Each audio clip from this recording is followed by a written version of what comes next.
Very good morning.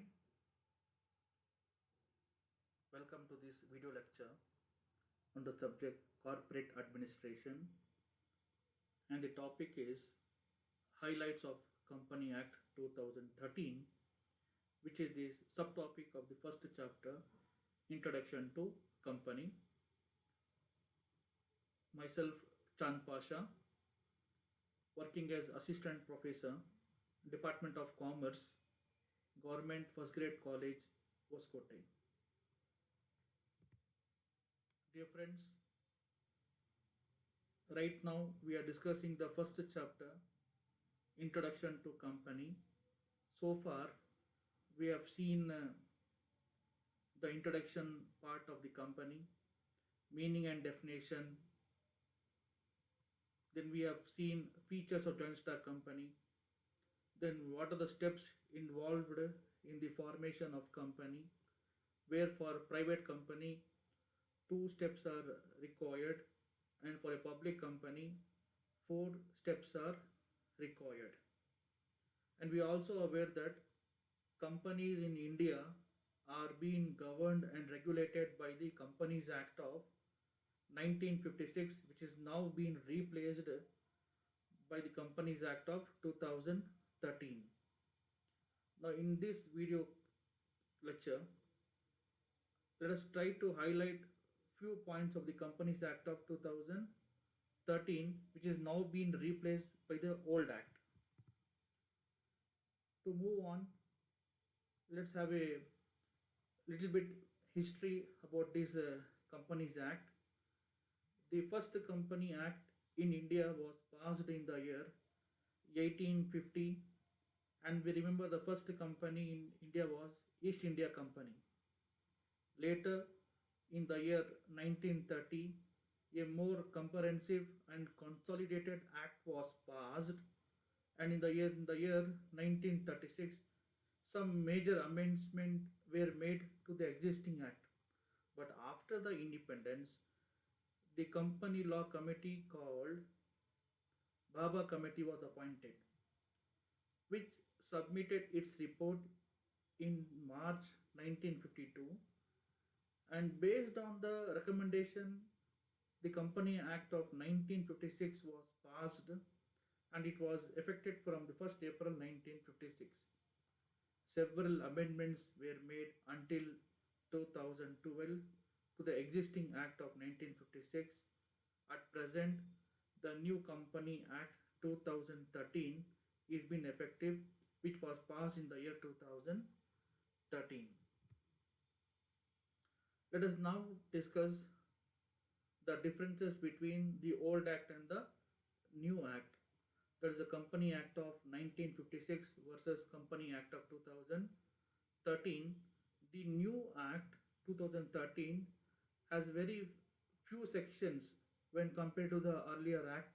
As you can notice, in the earlier Act, there were totally 658 sections, but in the new Act, we have only 470 sections. Let us try to compare and identify the differences between the old Act and the new Act with the help of the table. In the old Act, that is 1956 Act, parts, how many parts we have, like part 1, part 2, part 3. The old Act, we used to altogether have 13 parts, but in the new Act of 2013, there is no part at all. The whole chapter is there, the whole Act is only one part. There is no subpart like part 1, part 2, that is not applicable for this Act. Next, chapters. The old Act used to have 26 chapters. Now, the 13 Act, we have 29 chapters. 3 chapters have been added. Then we talk about the sections. The old Act, we used to have 658 sections, but in the new Act, all put together, we have only 470 sections. Schedules. The old Act, we used to have 15 schedules, and the new Act contains only 7 schedules. From this, you can have a idea about the old Act and the new Act. Moving on, what are the highlight of this Company Act of 2013? The first highlight, or the first feature highlights, is class action suits for shareholder. This is a new uh, highlight has been introduced in the Company Act of 2013, where shareholders have been given more power. See, all these happen after 2009. There is a Satyam computer scandal. If you remember, there was a very big scandal happened in the year 2009 for Satyam computers, where many shareholders were affected with the loss of the company. Now this clause has been added, that is called as class action suits for shareholder. It refers to a clause where a large number of people with a common interest can file a case as a group member or as a group. See, recently, to talk about in Bangalore, we have a company called IMA company, which cheated its member. Now, what happened? All the members joined together, they make a group and they file a case. So, this is what is called as class action suits for shareholder, which has been introduced in the Company Act of 2013. Next point, more power for shareholders. So again, the new act is giving more weightage for the shareholders, protecting their rights, and the role of shareholders is very significant in various transactions. Next, women empowerment in the corporate sector. The new act of 2013 stipulates the appointment of at least one woman director in the board of director list. Earlier it was not that much compulsory, but in the new act of Companies Act 2013, at least the board of directors should have one woman director. Next highlights of this new act is corporate social responsibility. According to the new act, every corporate or a few class of companies, every year they have to spend certain amount of their profit on the CSR activities, which is a mandatory for them. Next, we have another highlights, National Company Law Tribunal, we call NCLT. This has been introduced in the year 2013, and the Company Law Appellate Tribunal has been replaced by the Company Law Board for industrial and financial reconstruction. Fast track mergers. In the Companies Act 2013 has very simplified the whole process of mergers. That is, fast tracks mergers are possible in case of mergers and in case of amalgamation. Companies like holding and subsidiary companies, small companies, yes, they can go for this mergers after the approval of government. Cross border merger. Another highlight of the Company Act is cross border mergers, where the new act permits cross border merger from both the ways, that is a foreign company merging with an Indian company or an Indian company merging with the foreign company. That is also possible in the new act of 2013. Next feature is prohibition on forward dealing and insiders trading. The new act prohibits the director and the key managerial personnel from purchasing the call and put options of shares of the company. They have been prohibited. Increase in the number of shareholder. The new act of the Companies New Act 2013 has increased the number of shareholder in case of private company. Earlier, the maximum number of member for a private company was 50. Now, in the new act, the number has been increased to 200. That is, from 50, now the private company can have maximum of 200 members. Next, the limit of maximum partners. That is a maximum number of persons or partner or partner in association has also increased.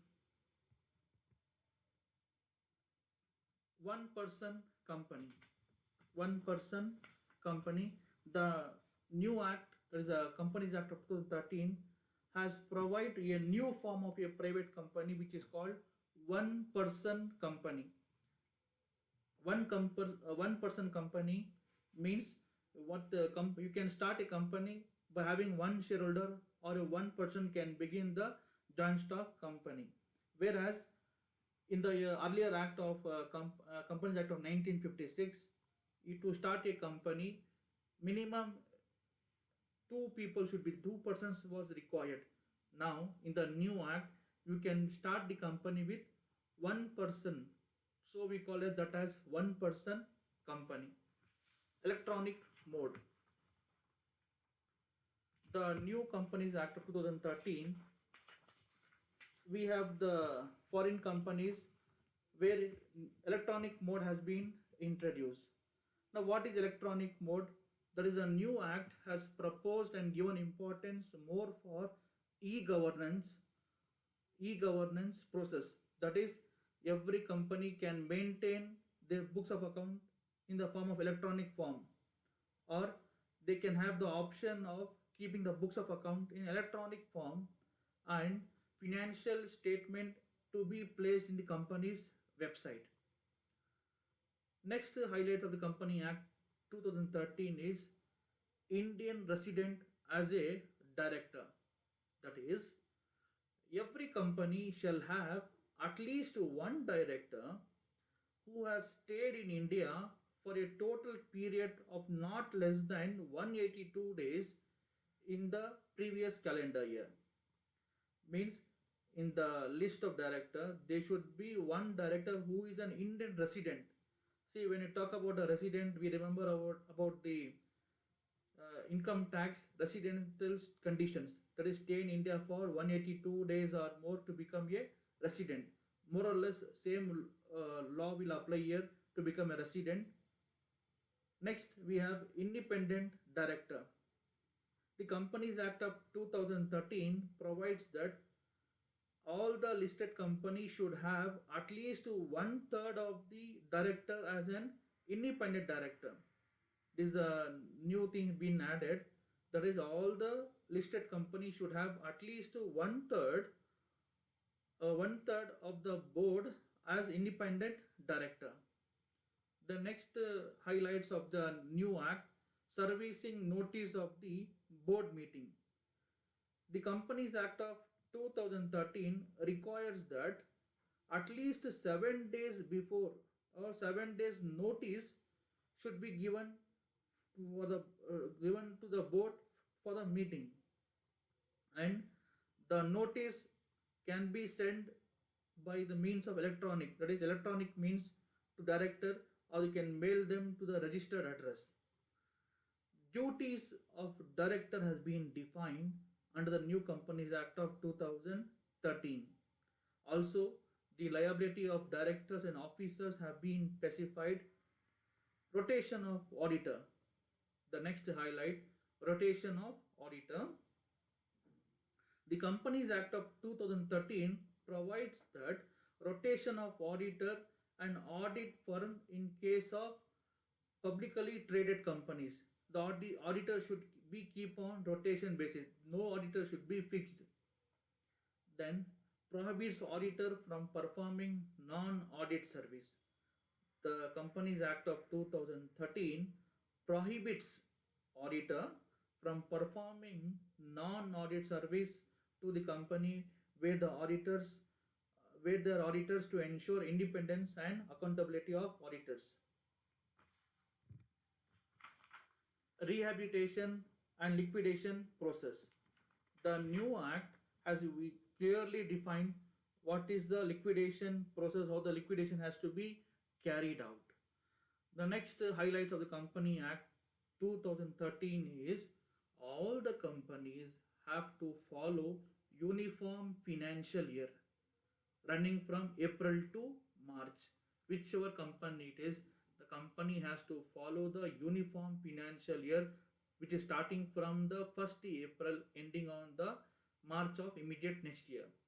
Then establishment of a serious fraud investigation office by the central government. So now the new Company Act has also uh, have an establishment called Serious Fraud Investigation Office to control all the misappropriation or malfunctioning of the companies. So that's all I have in this video lecture on the highlights of Companies Act. Friends, so far we have discussed brief history of the Company Act. When does the in India Company Act started? It was in the year 1950. Then we have also discussed the old act and the new act, and what are the key highlights of this Company Act 2013. That's all. Stay home, stay safe. Thank you.